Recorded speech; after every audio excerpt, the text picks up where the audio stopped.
So let's just talk about now, what are some things that should be at the top of your mind when you're deciding what type of entity to form, and if an LLC does fit in that list of things that you may come up with.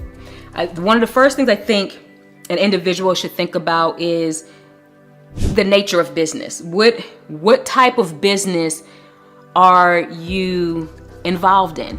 What are you offering to the public? Is it a product and service? Is it something that is in general planned for the masses? Or is it something that you want smaller and concentrated? It's something that's medium size, something that you want to pull the public into. You want to just think about the nature of the business when you're deciding what you are forming. Is it something where it's not an actual, operating business, but it may be a business that is just protecting and holding assets? So you want to think about that as well. And speaking of assets, you want to think about the nature of assets. What type of assets do you want to protect? Is it real estate? Is it intellectual property? What type of assets are you trying to protect? That will determine what type of entity you should also create. I know some individuals, say they create a corporation for real estate, but there's different type of things that you have to take into consideration when you have a corporation and you're dealing with real estate, especially on a tax level. There's a lot of things to consider when you're trying to move that type of asset in and out of a corporation, whereas an LLC, may offer more flexibility, no taxing, and all that great stuff. So you want to think about the nature of assets that you're trying to protect.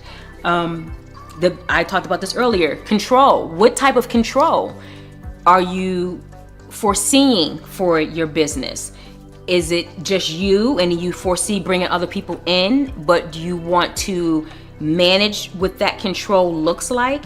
You want to manage the decision making, or is it you and someone else as a partner that's coming in as owners? What does that look like? So you want to think about management control and the number of owners that are coming into this venture when you're thinking about what type of entity to establish. Do you want the business that you have to pass on? Is this going to be like a succession to family, succession to your kids, or do you want to just look at certain assets or your rights to be assigned to other people without the whole business going to family members or kids? So that would be something to think about when you're trying to decide what is the best entity for you to form.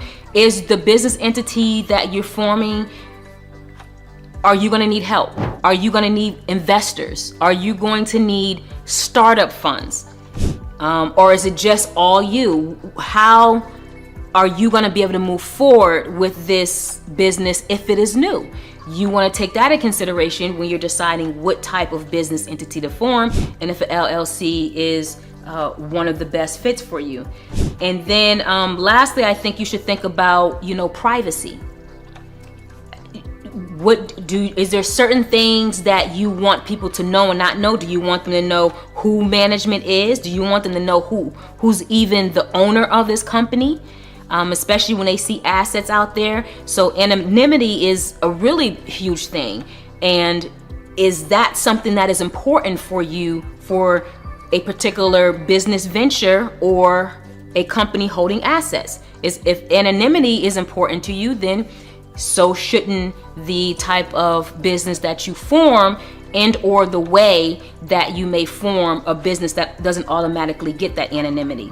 But so those are some of the things, very few things, that you should think about when you're trying to decide what type of business entity to form. And a lot of times people don't they don't drill it down when they decide to form an LLC.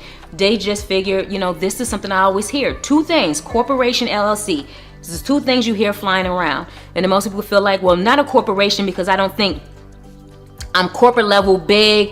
I'm not, seeing myself there. I'm just here, so it has to be limited liability company. But you have to drill down why these questions. Why am I forming this type of business entity? And will it fulfill my why? Will it fulfill the things I need it to fulfill? Will it help me to not only limit my liability, but to also utilize the type of business structure to its fullest? Those are the questions that you have to ask yourself.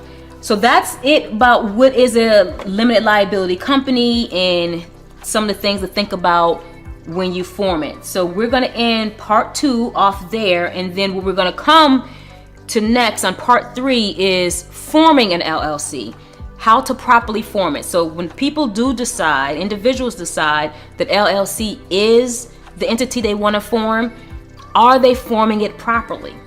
Again, just because it seems easy or lenient in your state doesn't mean you have established everything you need to establish properly.